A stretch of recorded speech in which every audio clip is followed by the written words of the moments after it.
Hi, this is Diane Fox. I am coming with news about the auction. There is a catalog on its way to you that is all text. If you want to see the images, go online to the online catalog. You can, on the online catalog, if you right click onto the images, you can see the images bigger, just FYI. The auction will open for bidding on December 3rd at 6 o'clock and close on December 5th at 8 o'clock. From 4 to 6, we'll have an auction Zoom party. And what we're looking for right now are people to send short videos of the items that they are offering on the catalog. So for instance, I am offering this lovely mask and a necklace along with this scarf, which looks like sort of like a black glob in the image, but actually has beautiful colors within it. So if you could just send short videos, I haven't gotten any yet, so very short videos to me, dfox7@utk.edu. I would appreciate it so much. Start getting excited about the auction and figure out what you're going to buy. People can still put items on in the catalog. They can still donate. It's just they will not be in the printed catalog. So that's true up till November 29th. So thanks everybody, and let's make this a great event. Bye.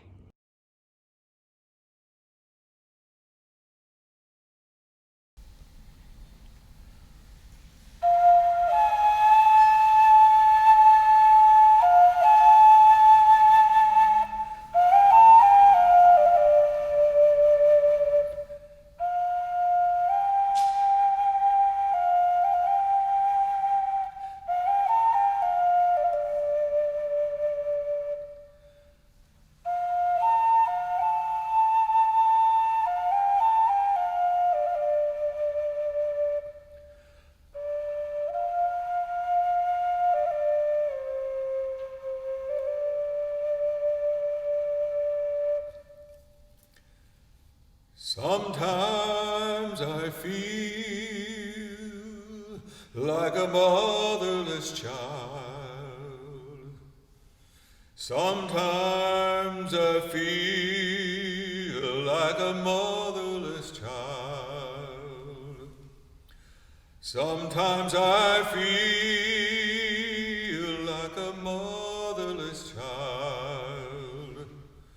Alone.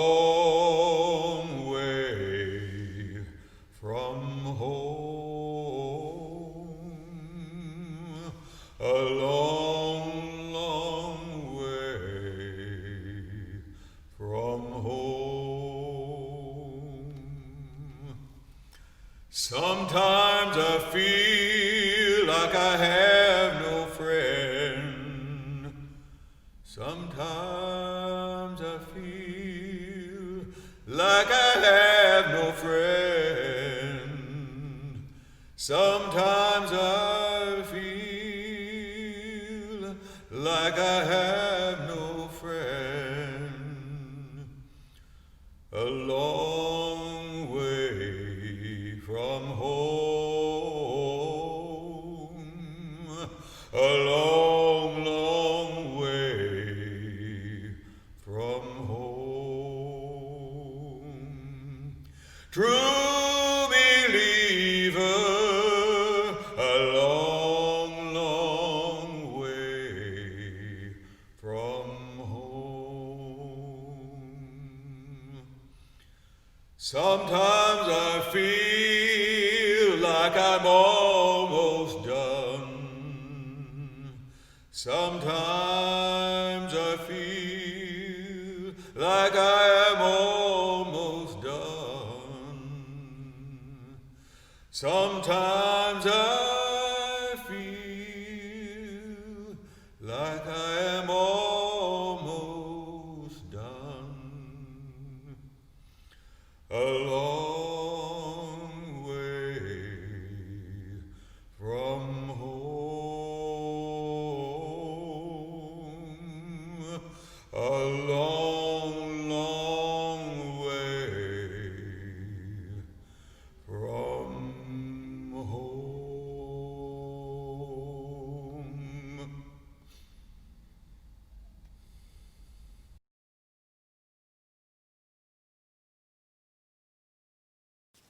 Joy, good morning.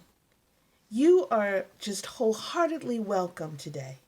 Wherever you are going, wherever you have been, wherever your spiritual journey looks like, it can begin here and now with us at Tennessee Valley Unitarian Universalist Church. So sit back, relax, take that sip of tea, and enjoy the coming hour. We are all born of woman. In the rows of the womb we suckled our mother's blood, and every baby born has a right to love like a seedling to sun. Every baby born unloved, unwanted, is a bill that will come due in 20 years with interest.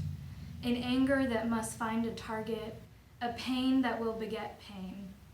A decade downstream, a child screams, a woman falls, a synagogue is torched, a firing squad is summoned, a button is pushed, and the world burns. Marge Piercy.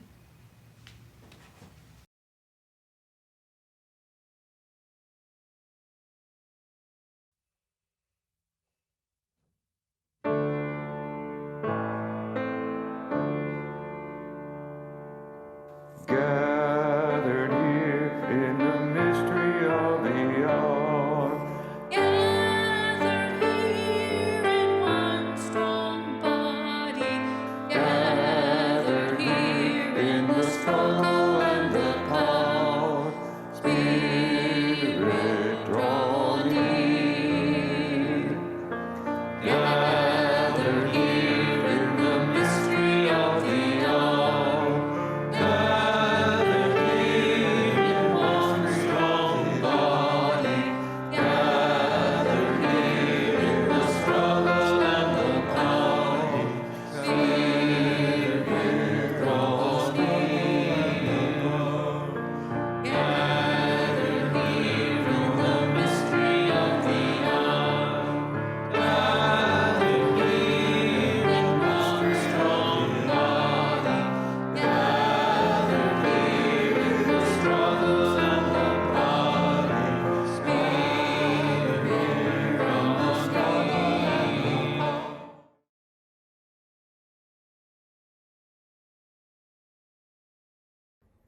Love is the spirit of this church, and service is its law. To dwell together in peace, to seek the truth in love, and to help one another. This is our great covenant.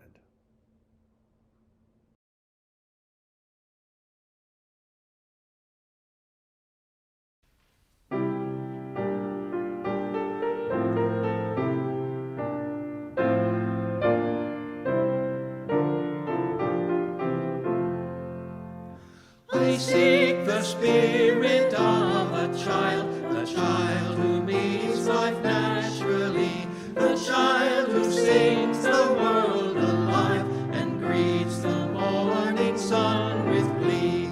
Children are real beyond all art. May I see joy's a gift to our heart.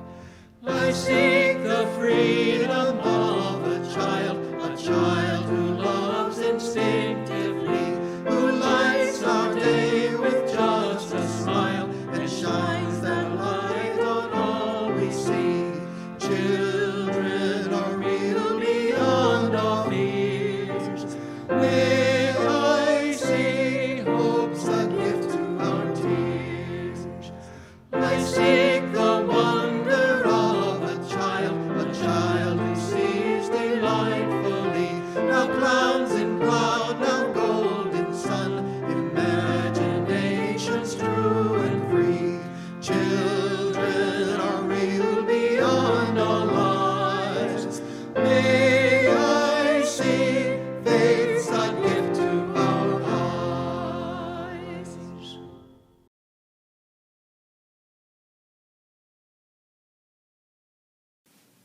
The story I have to share with you today is called Just Like a Mama. It's written by Alice Faye Duncan and illustrated by Charnel Pinckney Barlow. And it is shared from the perspective of a kid named Carol, who says, Mama and Daddy live miles away. I wish we lived together. Maybe one day that will be. I live with Mama Rose right now. She is just like a mama to me. Just like a mama, she combs my hair. She buttons my winter coat. And when I leave for school, she waves and shouts from her front porch, "I love you, Ladybug." Just like a mama, she teaches me things like how to make my bed and dribble a basketball.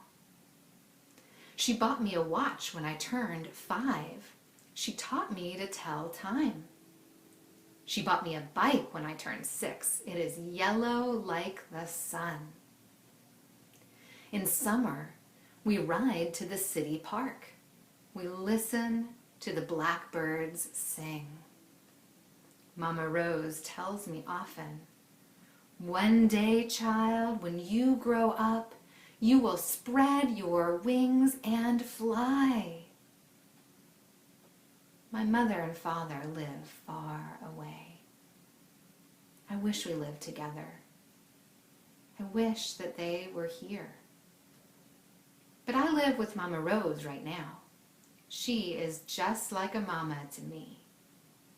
Just like a mama, she wrinkles her nose and calls my name when I don't eat my dinner.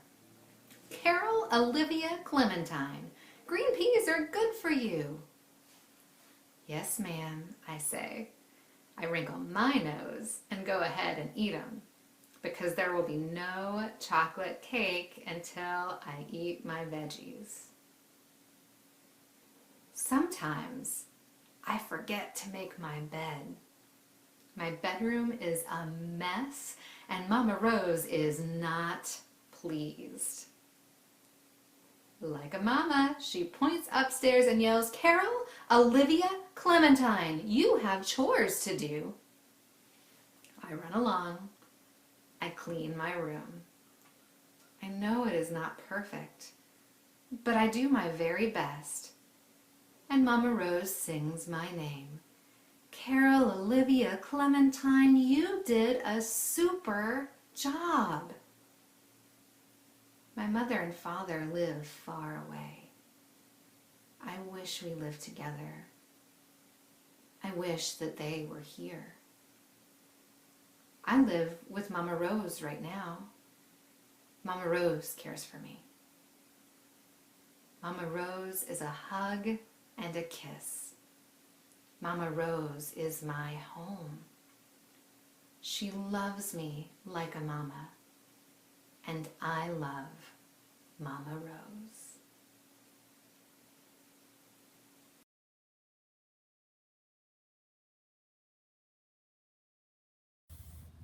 Happy Sunday, y'all. This reading is called A Blessing for the Children, and it's based upon writings by Bill Neely, Reverend Jan, and Rob Eller Isaacs. Let's enter into this space of dedication and hope, of promise and love, as we send out blessings to the young members of our community. By blessing you, we are celebrating the wonder of your birth, the sacredness of your life, and the love that has always and will always hold you, although you may not feel it or see it in your daily lives. We're joyful you're here and can't wait to see who you will become in this world. For we adore you. Your laughter brings us joy, your questions bring us wonder, your creativity reminds us to play, and even when you raise your voice during the quiet times when we wish you would be quieter, those times just remind us that the Spirit moves as the Spirit moves. We should always be grateful that it moves through you and that we get to hear it. For you are a being of spirit and body, tied to the ancestors in breath and to all life in form. Every morning we pray as you breathe in the air of this world, you are blessed with nature's elements. These elements will surround you in one form or another wherever you go in life. And with this act of blessing, we pray that throughout your days, you will know your life is sacred, special, and a gift unto this world. You are blessed with water, water that blesses you with coolness and clarity and easing of thirst. May the waters of your life be both peaceful and wild, as your spirit needs. And when you need forgiveness in life, may water cleanse you and bring you back to wholeness. You're blessed with fire, this warmth coming from the flame of our hearts in love. May the fire bless you with passion and energy. May you find callings that feed your spirit, serve the holy, and kindle kindness and compassion in the world. And may all be warmed by your unfolding lives that will spark goodness in the world again and again. You are blessed with air, symbolized by a wave of your hand before your face. May air bless you with deep breaths and deep peace. When you need rest and renewal, may the ancient air fill your young bodies with the wisdom of just this moment, a moment that is free of worry, full of life, and always there for you. You are blessed with the earth, with dirt, with mud. May this blessing of earth remind you to keep playing upon her, even as you treat her with love and care. In your play on the earth and in your care of her, may you be blessed with muddy knees and filthy clothes that no washer can clean, and earth under your fingernails and dirt behind your ears and mud between your toes, such that after you take a bath that night, the bathtub needs a bath. For each day, when that is the case, you'll know you've had a good, blessed day on and with the earth. Every flower that you witness during your life on this earth, the bodies that hold your lives, and your minds that will grow and change, will remind you that your name was given with love and hope of the future. As these flowers transform from seed to bud to blossom, so too will you transform in ways we know and in ways we can't. In all of the changes in your unfolding lives, may you know the timeless beauty of your spirit and the eternal love that always holds you. Each of you is born in grace and goodness, each of you born in love and kindness, each of you born one more Redeemer. Praise be to the Holy for your lives. May we be a faith and people worthy of the blessings you bestow upon us. Amen.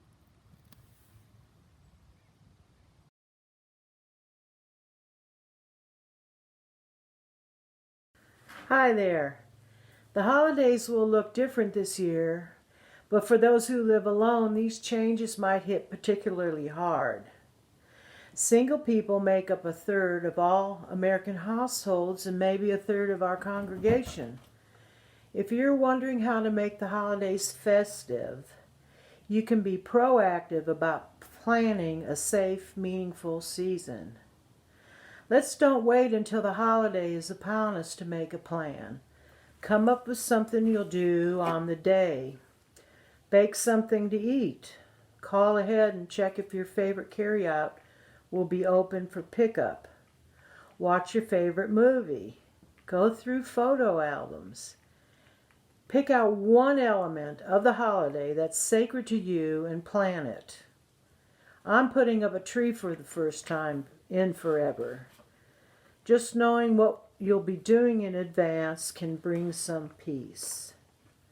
Don't wait for people to reach out to you. Reach out to them. A text, a phone call, a socially distanced coffee date.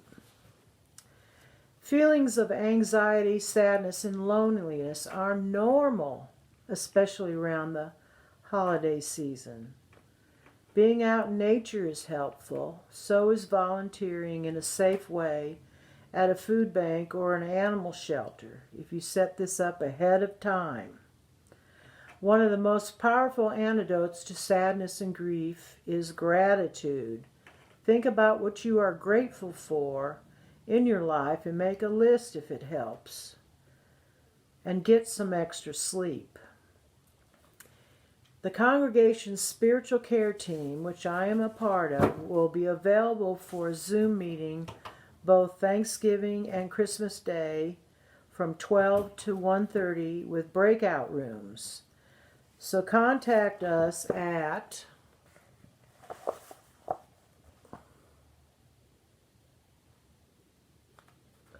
but there'll be other times will be available to you so that we can connect during the holidays. Remember, the holidays will be different this year, but it doesn't mean it will be like this forever. I'm going to put on my thinking cap and make a plan. Thank you. Good morning. I'd like to offer 2 prayers. The first one is by Frederick Gillis. Spirit of community in which we share and find strength and common purpose, we turn our minds and hearts toward one another, seeking to bring into our circle of concern all who need our love and support. Those who are ill, those who are in pain, those either in body or spirit, those who are lonely, those who have been wronged.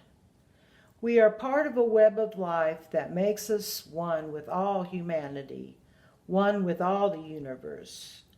We are grateful for the miracle of consciousness that we share, the consciousness that gives us the power to remember, to love, and to care. And this one's by Black Elk. Hear me, 4 quarters of the world, a relative I am. Give me the strength to walk the soft earth. Give me the eyes to see and the strength to understand. Look upon these faces of children without number, that they may face the winds and walk the good road to the day of quiet. This is my prayer. Hear me. Amen.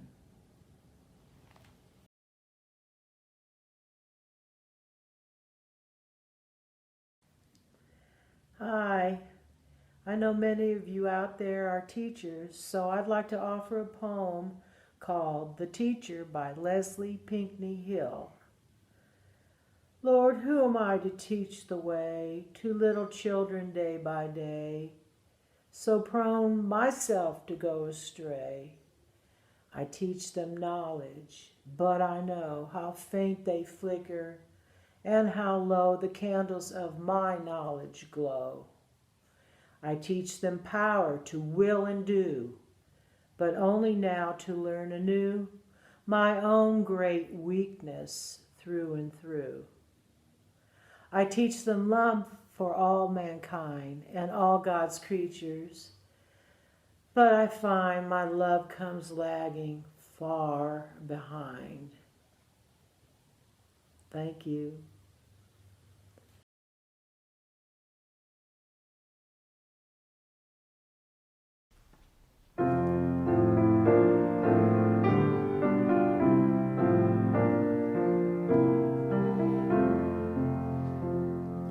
Sleep, my child, and peace attend you all through the night. Guardian angels, God will lend you all through the night. So the drowsy hours are creeping, hill and vale in slumber sleeping. I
Good morning. My name is Claudia Presley, and I'm the Director of Administration here at Tennessee Valley Unitarian Universalist Church.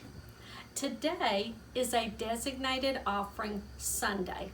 What that means is that any contribution that comes in that is not designated as a pledge will go 100% to the organization that we are supporting today. That organization is the Family Promise of Knoxville group. The way you can give is you can go to tvuuc.org/give, or you can text give to the number 73256, type in TVUUC and the amount you would like to give. In a few minutes, you'll be seeing a video that tells what Family Promise does during a normal time, which normally would be housing families in churches throughout the area for a week at a time. Right now, during the COVID-19 pandemic, all families are being housed at the Family Promise building. However, we still need volunteers to help with meal preparation for every night. So if you would like to help with that, please send an email to secretary@tvuuc, and we will put you in touch with Maureen Myers, who is our Family Promise coordinator. So thanks again for joining us, and have a wonderful day.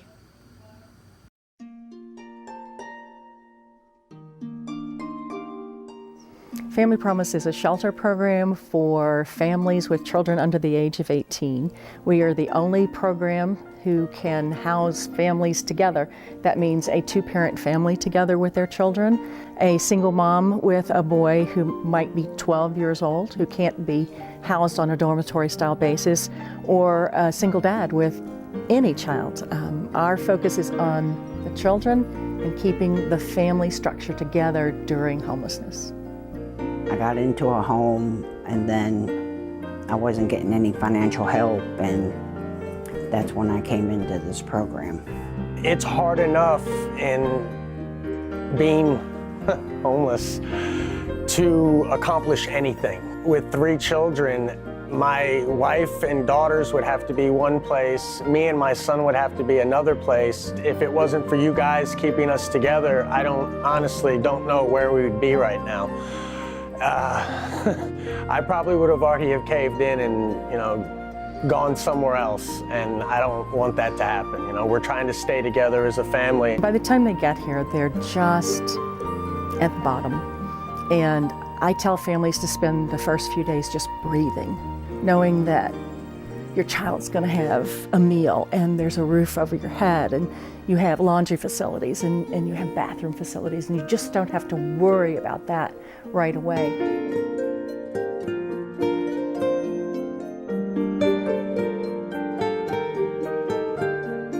The way we shelter families and how we are able to help all configurations of families is that we partner with different houses of worship.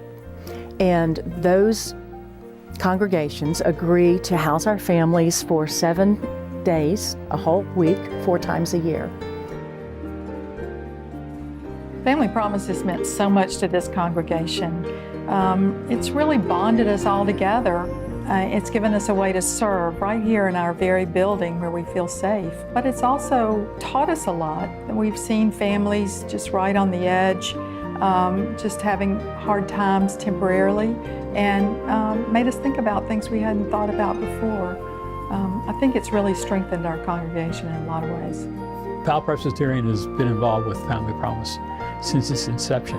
We benefit by being part of the program because this is a home mission we can be involved in, which is right inside our church, so our home becomes their home. it's a good opportunity for us to practice hospitality. Once you've served with Family Promise, once you've tried it, you're hooked and you want to come back and help. So we have people that do laundry at the end of the week, people that bring groceries for the breakfast, people that cook meals, people that spend the night, people that just come and play with the kids. People help set up, they help clean up at the end. So I think it's a great way to let people find how they want to serve, and it takes a village, but everybody just has to do a small part, and it all works together. We often have 30 to 50 volunteers in 1 week to get everything done. You know, having been in Family Promise for quite a while now, and having moved a lot of families into their own homes, I think the biggest thing is actually to see homeless families going to be families in homes where they have a stable place to live and some future before them. I think that's the most important thing. And we've seen it with a lot of families. If you're thinking about helping out with your congregation, your church, I mean, your dollar goes a long way.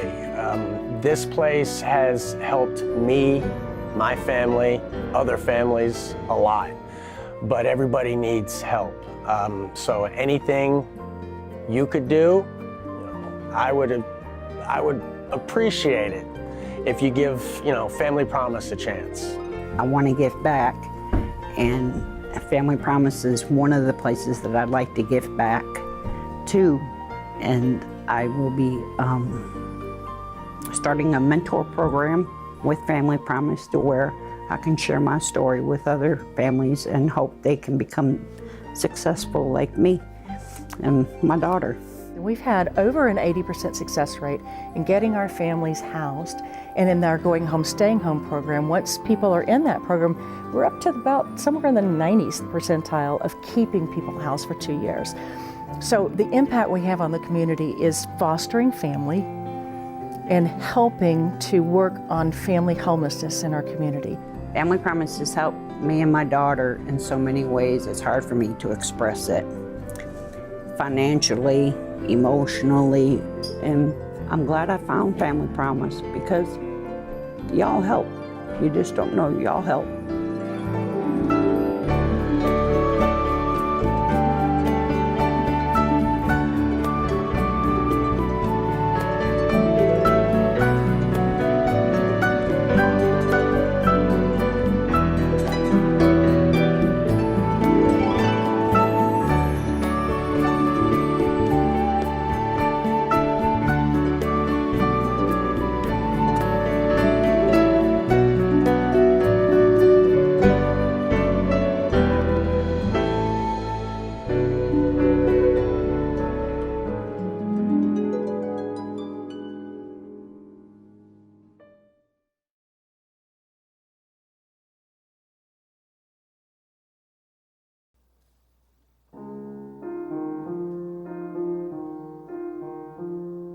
Spirit is beside you. You are not alone. Spirit now will guide you. You're not on your own. No one is alone. Truly, no one is alone. Sometimes people leave you halfway through the wood. Others may deceive you. You decide what's good. You decide alone. But no one is alone. People make mistakes. Fathers, mothers, people make mistakes, holding to their home, thinking they're alone. Honor their mistakes, everybody makes one another's terrible mistakes. Witches can be right, giants can be good, you decide what's right. You decide what's good, Just remember, someone is on your side. Someone else is not. While you're seeing your tide, maybe you forgot they are not alone. No one is alone. Hard to see the light now. Just don't let it go. Things will turn out right now. Spirit makes it so. Spirit is on your side. No one is alone.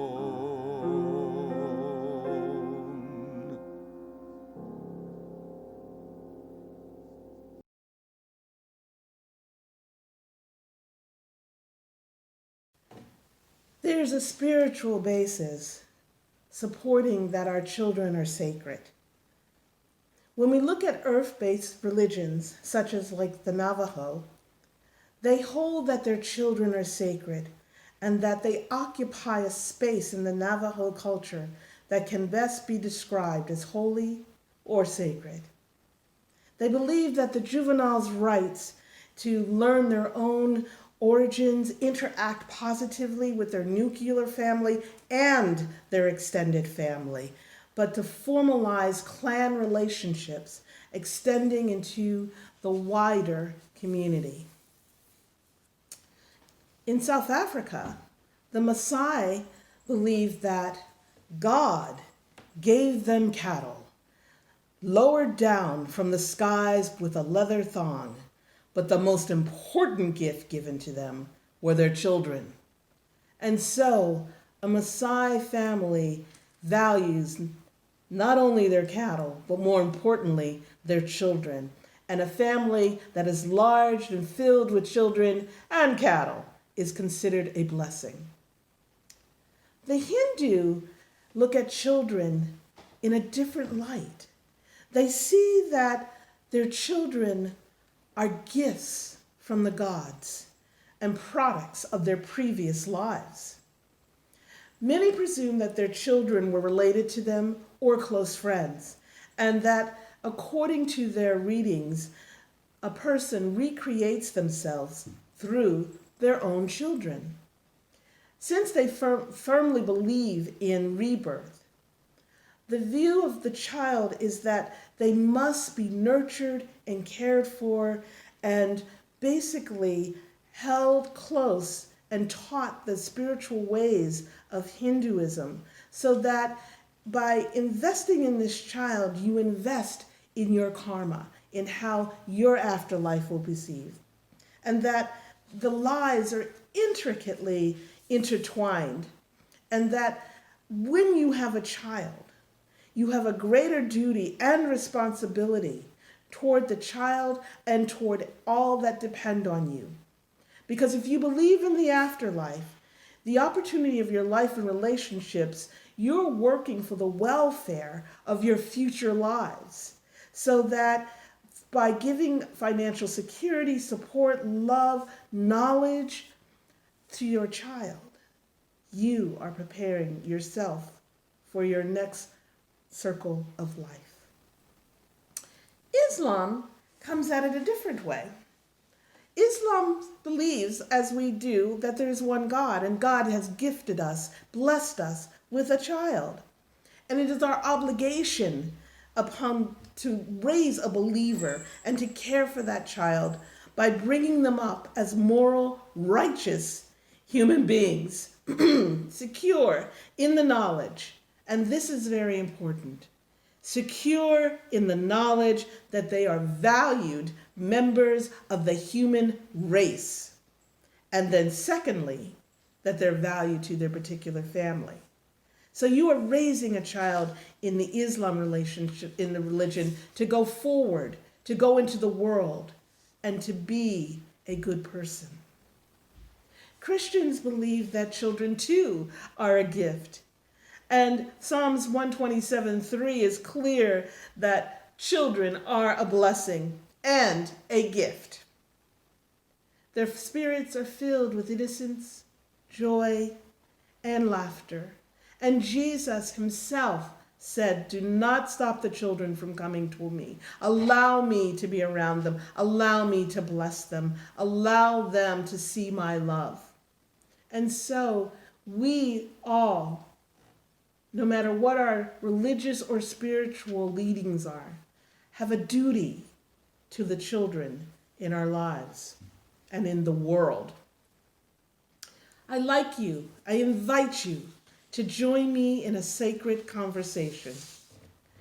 This conversation is sacred when we invoke the holy light that resides in us, as acknowledging the children that have been held less than sacred and less able to know the love of a parent. We gather to deeply honor the feelings of anger, pain, and joy in those children who have been forgotten, and honor the feelings of shame, fear, and grief in those who are waking up to the reality of how poorly we have respected our children. The children in our churches, the children in our neighborhoods, and the children in our nation. We recognize that God has given humanity, and that in humanity resides a glorious array of color, culture, sexuality, and beliefs that are found in each and every child. Join me in the conversation of how valuable, how special, how precious our children are, and the ministry that exists that we should embrace in some form or other to ensure that our world, our community, our nation, our neighborhood will continue to expand and grow. For without children, there is no future. Jenna, thank you for joining me today for this sacred conversation about children and how our society is viewing children and how we must view children. Why do you find children to be sacred? That's a really great question. I started working with children in the foster care system, and these are children that are often, I feel, set aside and excluded from what is a loving family, in my opinion. And it only becomes that much more important that we see children as sacred. I think children deserve that unconditional love that we hear about all the time, the one that should come from parents or should come from a higher power that we believe in. And our children are sacred because they are gifts, they're our future, and I really believe that every child is entitled to that love and that feeling of being unconditionally loved in a really sacred way. What I find is that children are almost seen as possessions. They're not seen as that young individual who must grow and be nurtured so that they become the future leaders. How we treat our children reflects the spirituality of our nation, of our country. And so when we dismiss children or send them back into situations that we know are dangerous, I feel that we have lost. We have lost a soul for the future. We have lost an opportunity to change not only that child's life, but the world. And when you think about the over 5,000 children taken from their parents, as your opening readings suggest, that's a bill that's going to come due. And that we must really search in our hearts what we must bring to this ministry of caring for our children. So, do you think the past affects how parents care for their children? I definitely think it does. I think when people have experienced trauma or heartache, when they have felt discarded or excluded from that love that every child deserves, I think it's hard to give something that you've never gotten. If you've never gotten that from your parents, I think it's incredibly difficult to know how to give that to the next generation. And I think something, going back to that spirituality that you talk about, parents put so many expectations on their kids to be a certain person or a certain type of way, especially, unfortunately, our foster and adoptive parents. And so what we really want to hit for, when we talk about the sacredness of children, is two spirits meeting and being open to that acceptance of whomever that child is and how they come to you, I think is the real gift that we can give. So to that point about how the past of a parent can impact a child, we say this in our classes a lot. We challenge our foster parents and our adoptive parents to keep a relationship with biological parents. And these are parents that sometimes through fault of their own have lost their children to the child welfare system. And our foster parents, it's hard for them sometimes to be loving or kind to this bio parent. And we tell them that a lot of our biological parents are our foster children grown up. They are the children who were abandoned, the children who've experienced childhood trauma, and they didn't have a loving family. They didn't have resources and services and counseling and therapy. Nobody helped them when they were younger, and so they grew up into the adults that they did. And sometimes that means adults who've lost their children. And that helps us have compassion and love for them. Right.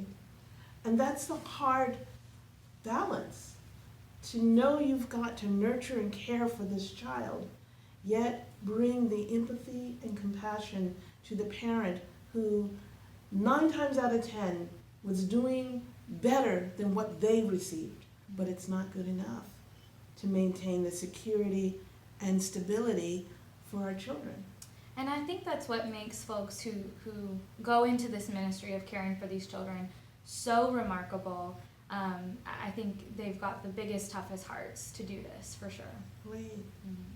Well, how can people contribute to this ministry of caring for children? Now, not everyone can be a foster parent. Sometimes people can't be respite, or they can be respite, but not a foster parent. Or there's mentoring, if you have mentoring programs. Could you talk about why it's important to find a role and know that you are so valuable for children? Absolutely. You're so right. Not everybody has the capacity to open their hearts and homes to children who need that. Many do. I think many do, but not everybody. And so there are so many other ways to help. You can mentor foster children. The more adults, loving, caring adults they have in their lives to build healthy attachment to, the better. You can also mentor or become a support for a foster family that you do know. I guarantee you they need a babysitter. They need someone to cook meals. They need, just a friend to call them after a particularly tough day. And so looking around in your community and finding your foster families, I know that you know them. Everybody knows a foster family. Everybody knows somebody who's adopted. If you start that conversation, you will find those people that you can love and support. And the more that you support the family as a whole, the more you are supporting that child and helping that child have those healthy attachments that they deserve. Well, it's so commonplace. You always hear it. It takes a village to raise a child. Yet what we also forget is that the village is us. And by saying a village, is that child learns this adult shows incredible resilience on this issue. This child sees you're not so good at A, B, or C. And children are quick to pick out what you're not good at doing. Oh, yeah, and they'll tell you, too. Yeah, they will tell you. But how do we develop that resilience? Because so many children don't have a strong foundation. Yes. And they end up self-medicating because of the abuse, because of the neglect. Yeah, that's such a great question. How do you build resilience in children? And I think there's 2 answers there. I think the first answer is rewriting that negative messaging that they got young as a child. if they heard that they were unlovable, or they weren't worth anything, or they weren't valuable, if they heard that 10 times, they need to hear 100 times that they are valuable, that they are loved, that they are important. 1,000 times if you can. You know, we have to do so much to rewrite those beliefs they've had early as a child to build that self-esteem. And I think the second part of building resiliency is, and we say this to every single foster parent, we say this to every single child, asking for help is a strength. It is a strength to know that you need help, to figure out who to ask for help, you know, who to go to, right? If you know, Right. I grew up with 2 loving parents. I call my dad for financial advice. I call my mom for emotional advice. I would never switch the two. I love them, but I would never.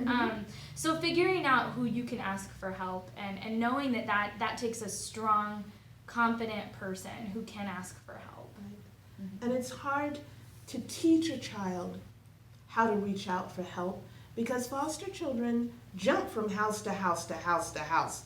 I have had children in my home who have been in 15 placements. How do you develop any type of emotional, spiritual resilience and stability when you have so many changes? That, in fact, change becomes a hated word.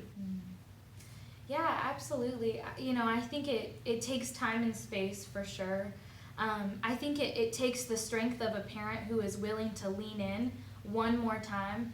You know, we say this all the time. Some of our children who do the most unlovable things are our children who need the most love. And we need our parents to decide that they're going to give one more chance. They're going to lean in one more time. And a lot of that is setting healthy boundaries. I mean, and I say this to all our foster parents, you got to know what you can't bend on. You got to know what your boundaries are, and you've got to be able to express those. And the more that you do that, the more you model that, the more your children are going to see, oh, you know, I can say no if somebody's trying to hug me and I don't want them to touch me, you know, or I can say, you know, I just need to be alone for 30 minutes, you know. They learn from us how to ask for what they need and how to build resiliency and hopefully eventually healthy attachment as well. Attachment. That is the scariest thing that we could talk about, and maybe that's another sacred conversation, because children who have been through so much cannot attach immediately. Yet they need to know someone's waiting there to be attached to. Totally. And that's the hard part, because we're used to puppies and kittens immediately climbing and loving and snuggling and falling asleep. Children won't do that. Yeah. And so that takes a certain amount of emotional security for you to understand this child will not act like a puppy or a kitten, but still needs that kind of nurturing that we bring to a puppy or a kitten. Absolutely. Even if they're telling you they don't, even if they're saying they, you know, they'd rather be alone, they do. They need it, and having the strength to continue to provide that is a special gift. I think the one time I kept making, what was it, like a little pudding cake, because this child that was with me was distant, you know, very hands-off, but I knew they loved this cake. So that was the only way I could show affection. Heaven knows that's how I got half of my weight, but we would sit and eat cake, you know, and have conversation. What would be the miracle for children? That if there's one thing we could do, that we could manifest, that we're bringing a higher source of power, authority, love, that we're being God's hands on earth. What's the one thing that you would hope that in this ministry of caring for children we could give? I think I would hope that people could tap into the deeper capacity for love. I think everybody has a deeper capacity than they know. I think everybody has more to give than they know. And if you're sitting there saying, you know, I can't do this, I can't give in this way, there are 100 other ways to give to our children who need you. and they're waiting. They're waiting for that help. They need that help, you know. When you say that there are 100 ways to give, and we've talked about mentoring or being a respite parent, the one thing I wonder in all aspects of whatever you could do in this ministry, how do you convince a child that they're not evil, that they're not bad, that they're not stupid, that they are able and, most importantly, necessary to change the world, and that they have to know that? How do we do that? Because that's the sacredness of the mission, that every child has a place in this world and they're worthy and necessary to change all bad things. I think it's a big question. I don't think it has a simple solution. Certainly not one that we could find right now in this conversation, but I think looking to the young people in your life and reminding them how important they are to you, even if it's out of your norm, even if it's uncomfortable. Children need to know that you're proud of them, that you love them, that they matter, that they have a lot to give, and that you're excited about the ways they want to give of themselves. That comes from them, the way their spirit has been moved, and the sacredness they see in the world. I think that's the gift, and I think it's finding children to give that message to. So the main goal, if we had to put a goal on this, is that to strengthen the ego structure, to strengthen the spiritual awareness and openness, so that they have the ability to look for joy, success, and the ability to have love. Because if they don't learn how to love, they can't enter this world, the workplace, the shopping areas. They can't enter society without knowing how to love. Definitely. I would argue not just our kids who need that. Yes. Everybody needs that capacity, definitely. Right. Yeah. And so the ministry, maybe the foundation part is teaching love. Yeah, definitely. Okay. Well, thank you for talking with me today. Thank you. And thank you for having this sacred conversation, raising difficult questions, and being willing to answer and figure out, how do we do this? And to know that there is a child out there who needs you, a child who just needs you to take them to the zoo, or a child who needs you to take them to a museum for the first time. No one says you have to have them live with you 24/7, but we all could spare an hour or two. Thank you. Thank you.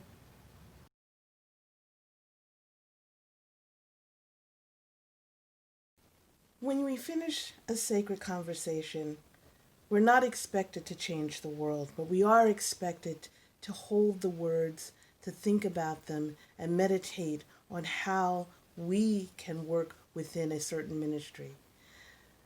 Caring for children is not everyone's ministry.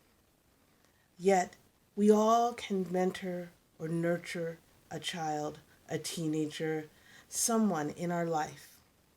And so I ask you to consider, who can you nurture? Blessings. Go in peace.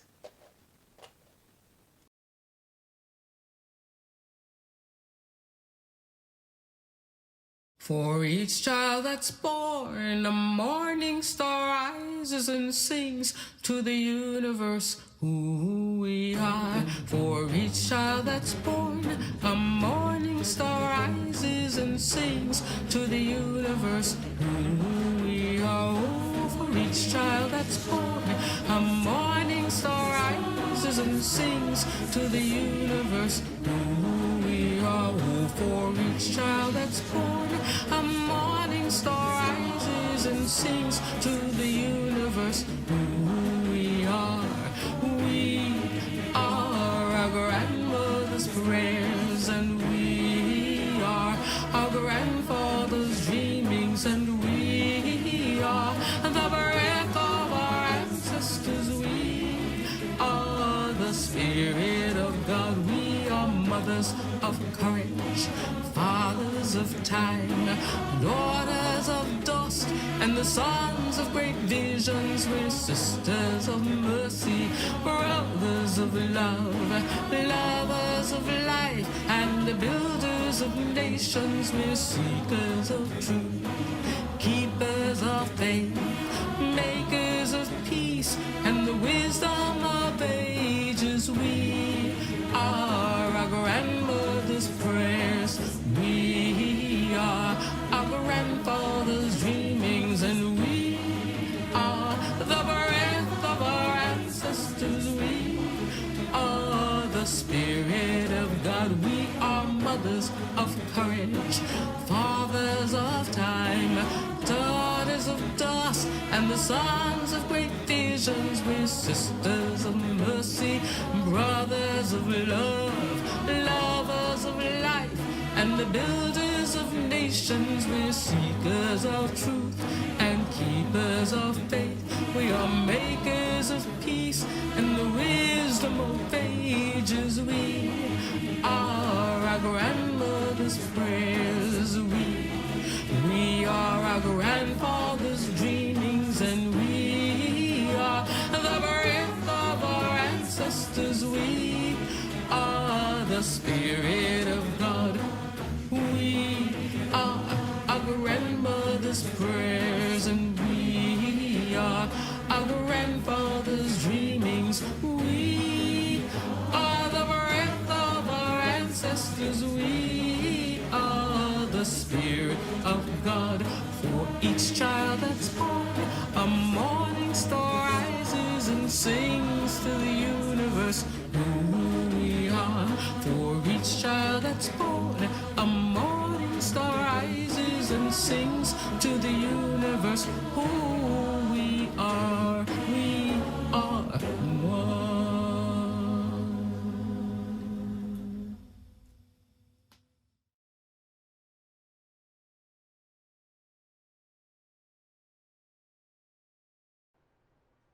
Let people living in all lands declare that fear and hate are gone. Rise above differences and stand in love and understanding one.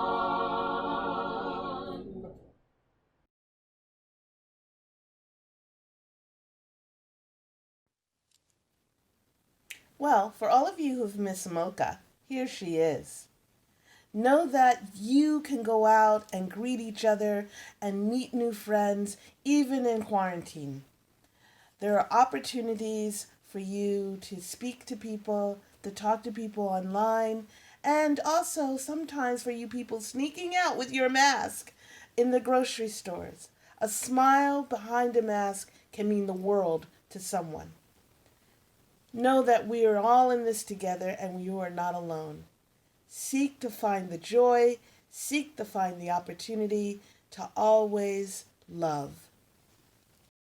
For each child that's born, a morning star rises and sings to the universe who we are. For each child that's born, a morning star rises and sings to the universe who we are. Oh, for each child that's born, a morning star rises and sings to the universe who we are. Oh, for each child that's born, a morning star rises and sings to the universe who